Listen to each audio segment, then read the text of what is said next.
नमस्कार। चुनाव में महज 4 दिन बाकी है और प्रत्याशी पूरे दमखम के साथ मैदान में डटे हुए हैं। अब भसड़ मची हुई है, ऐसा हम इसलिए कह रहे हैं क्योंकि यहाँ कुछ नामों की चर्चाएं हैं। एक की मौजूदगी और एक की गैर मौजूदगी तियाराम और पांचाराम की तरह चुनाव को दिलचस्प और बनाने वाले हैं। दरअसल हम बात कर रहे हैं भावना पांडे और पूर्व मेयर गौरव गोयल की। भावना पांडे की बात इसलिए हो रही है क्योंकि अब उन्होंने चुनाव में जो एंट्री की है वो काफ़ी संदेह के तौर पर देखी जा रही है और काफ़ी मजाक भी बन रही हैं।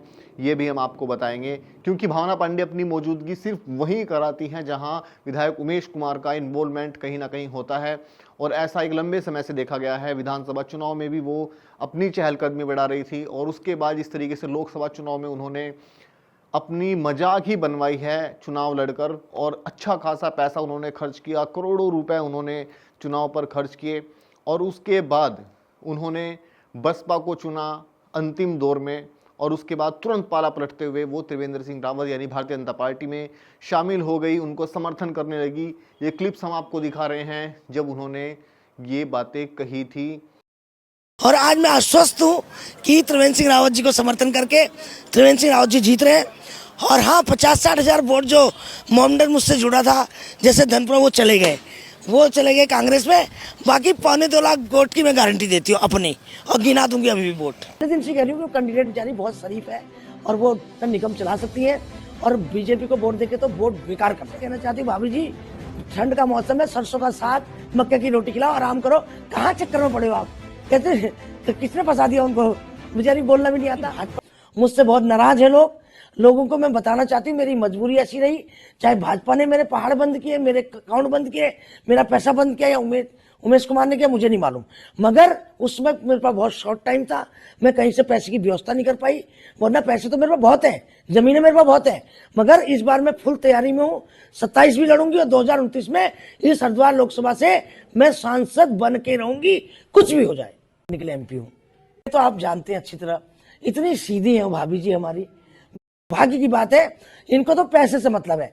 मैंने सुना है कि करोड़ रुपए का आदान प्रदान हुआ है। ऐसा हुआ है तो शर्म आती है इन नेताओं पे।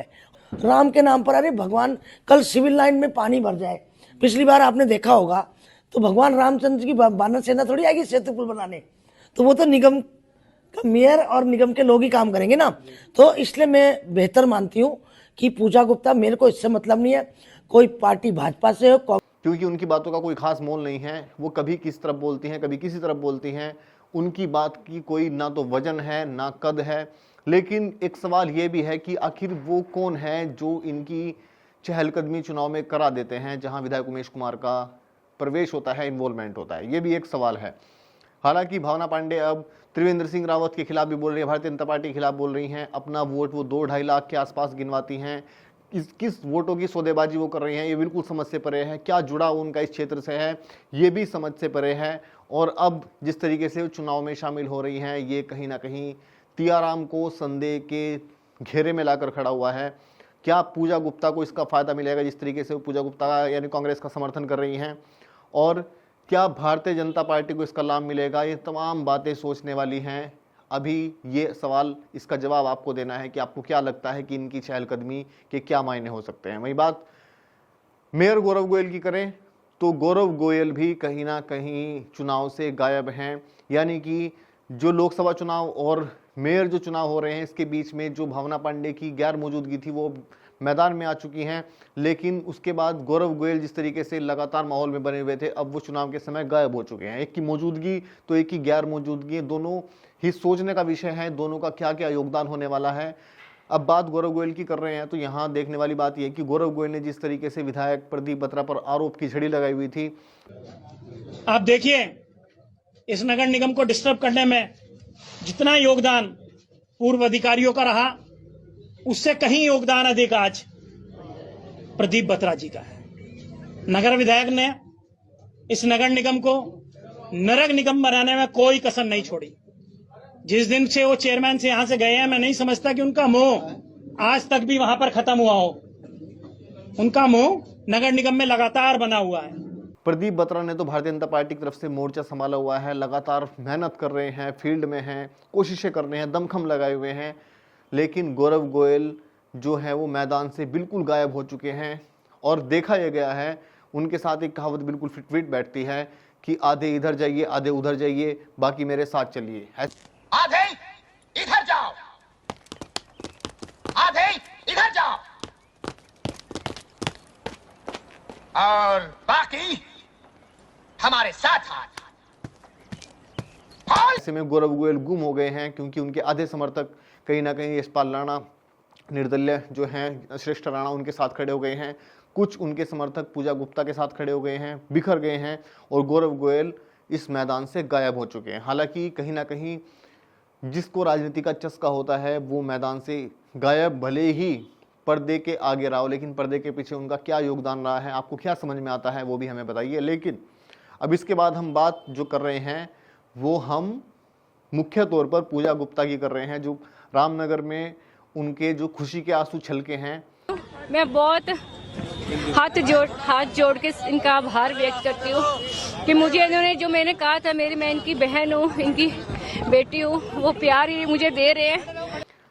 उसके बारे में चर्चा करेंगे, क्योंकि उनकी चहलकदमी जिस तरीके से इमरान मसूद की जो बयान है उसके बाद उनकी बड़ी है, ये तमाम बातें लोग समझ रहे हैं, जान रहे हैं। रुड़की पढ़े लिखों का शहर है, जागरूक जनता है, देख रही है कि एक फिक्स रणनीति के तहत वो अपने जो चुनाव प्रचार है उसको लेकर चल रहे हैं। अब ये रणनीति पहले भले ही समझ ना आती हो, लेकिन अब सोशल मीडिया पर इतना प्रभावशाली है कि लोगों को समझ आने लगा है। सचिन गुप्ता और पूजा गुप्ता दोनों पति पत्नी अपने अपने तरीके से प्रचार कर रहे हैं। सचिन गुप्ता कहीं ना कहीं मुस्लिम इलाकों में ज़्यादा सक्रिय दिखाई देते हैं, तो कहीं पूजा गुप्ता रिश्तेदारी में जिस तरीके से घूमा जाता है वो इस तरीके से अपने ससुराल में कहीं बता रही हैं, कहीं अपने मायका में बता रही हैं घूमते हुए, और स्पोर्ट्स शूज़ पहनकर जिस तरीके से उनकी चहलकदमी बढ़ रही है, वो फर्राटा लगा रही हैं, घूम रही हैं क्षेत्र में।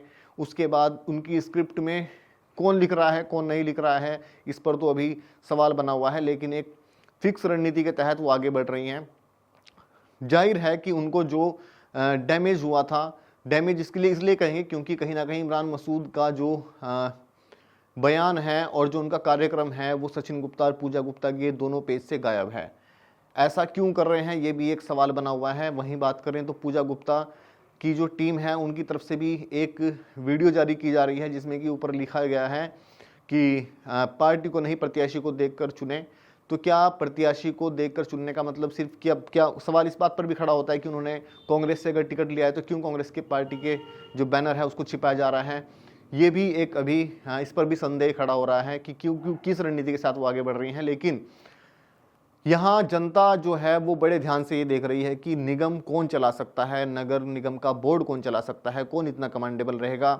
यहाँ पूजा गुप्ता की जो चहलकदमी है वो कहीं ना कहीं गौरव गोयल की जो अंतिम दिनों में चहलकदमी रही थी ठीक वैसी ही दिखाई दे रही है। क्योंकि ऐसा हम इसलिए कह रहे हैं क्योंकि वो भी बोलने में काफ़ी पारंगत थे और कहीं ना कहीं उन्हें भी अंतिम दौर में चुनाव के काफ़ी इमोशनल उन्होंने वो देखे गए। या कहीं तो पिछले 10-15 साल की राजनीति में जिस तरीके से कहा जाता है कि अगर नेता अंतिम दौर में जो रो देता है वो चुनाव में सफल हो जाता है, क्या इसी रणनीति के आधार पर उन्होंने इस बात को चुना। क्योंकि आंसू जो हैं वो बहुत गंभीरता के साथ नहीं निकल कर आ रहे हैं जितना गंभीर एक रोने की मुद्रा में इंसान होता है। तो क्या खुशी के आंसू क्या हो सकता है, इस प्रकार के हो सकते हों, वो अलग मसला है। ये भी आप पर छोड़ देते हैं कि आप किस तरीके से इस चीज़ को पूरे माहौल को देखते हैं। बहरहाल एक रणनीति के तहत वो आगे बढ़ रहे हैं। लेकिन यहाँ बात करें तो यशपाल राणा की, वो बहुत सोच समझ कर इस पूरे चुनाव को खेल रहे हैं और उनका जो व्यक्तिगत अभी तक का अनुभव है वो साफ तौर पर झलक रहा है। वो मीडिया के सवालों में ना तो उलझ रहे हैं, ना वो किसी भी बयान से इधर उधर भाग रहे हैं। वो बिल्कुल अपनी सटीक नज़रिए के साथ चल रहे हैं। कोई आक्रामकता बहुत ज़्यादा उनकी टीम में और इस बार यशपाल राणा में देखने को नहीं मिल रही है। हम कभी भी भेदभाव की राजनीति नहीं करते। हम 36 बिरादरी हैं, हम 36 बिरादरी को साथ लेके और उनका विकास कार्य करने का काम करते हैं। देखिए, भाजपा के लोग क्या कर रहे हैं वो जाने, कांग्रेस के क्या कर रहे हैं वो जाने। हम तो 36 बिरादरी को साथ लेके चलने वाला आदमी है, हम तो अपनी बात बताएंगे।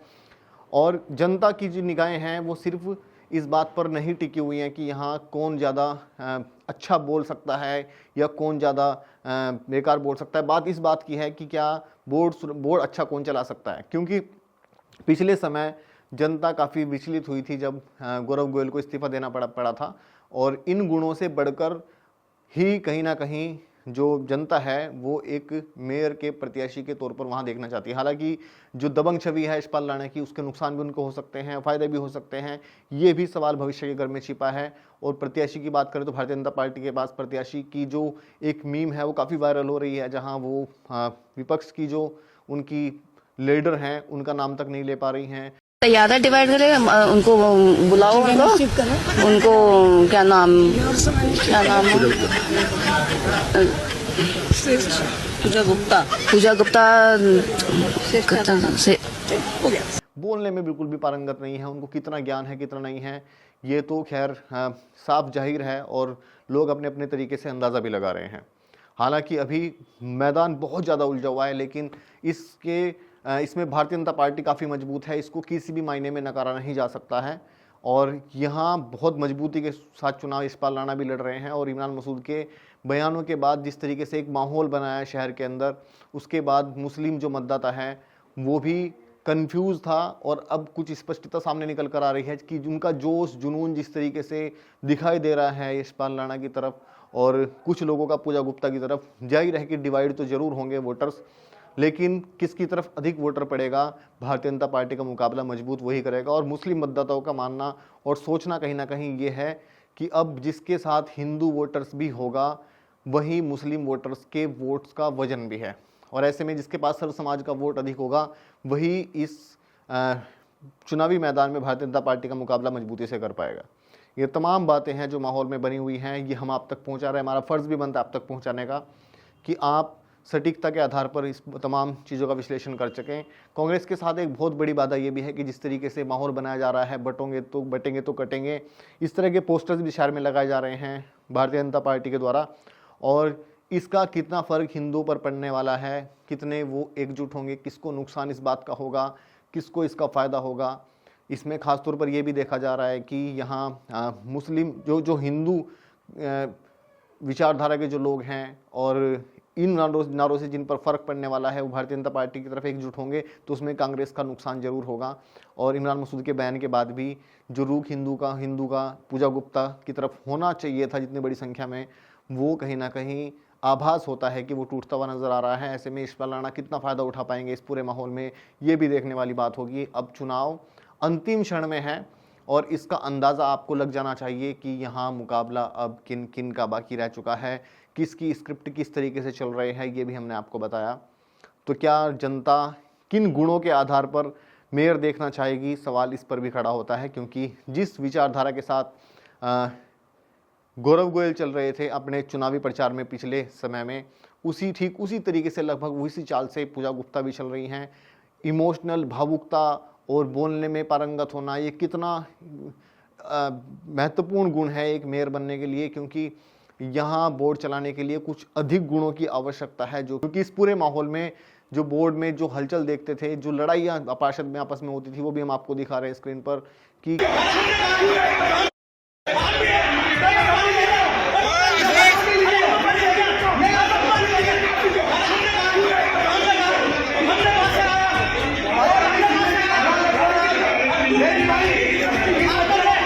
क्या इस तरह के बाजार में इस माहौल को शांत जो करा सकता है, उन गुणों की आवश्यकता नहीं है। इस पर भी बात होनी आवश्यकता है और इस पर भी चर्चा जरूर, मंथन जरूर करेगी जनता और अपना फैसला करेगी। लेकिन इस पूरे माहौल में इसमें कोई दुरा नहीं है कि भारतीय जनता पार्टी और यशपाल राणा जो निर्दलीय हैं वो बहुत अच्छा चुनाव लड़ रहे हैं। और पूजा गुप्ता का चुनाव अगर मुस्लिम डिवाइड होते हैं अच्छी खासी तादाद में, यानी कि यशपाल राणा पर अगर 50% पूजा गुप्ता पर जाते हैं, तो जाहिर तौर पर पूजा गुप्ता को इसका भारी नुकसान होगा और पूजा गुप्ता तीसरे नंबर पहुंच जाएंगी। इसमें कहने में कोई दो राय नहीं है, क्योंकि इस तरह की परिस्थितियां जो हैं, अगर मुस्लिम वोटर्स डिवाइड होता है, आधा आधा डिवाइड होता है, तो भारी नुकसान देखने को मिलेगा। और यशपाल राणा का जो तजुर्बा है, वो आंतरिक तौर पर जो मेहनत कर रहे हैं, पर्दे के पीछे जो मेहनत कर रहे हैं, उसके भी आकलन अब जो निष्कर्ष है वो बहुत भारी निकल रहे हैं, उनके पक्ष में भी माहौल बनता दिख रहा है। आपका बहुत बहुत धन्यवाद। मेरा नाम है हर्षवर्धन। देखते रहिएगा सिटी स्कूप उत्तराखंड। शुक्रिया।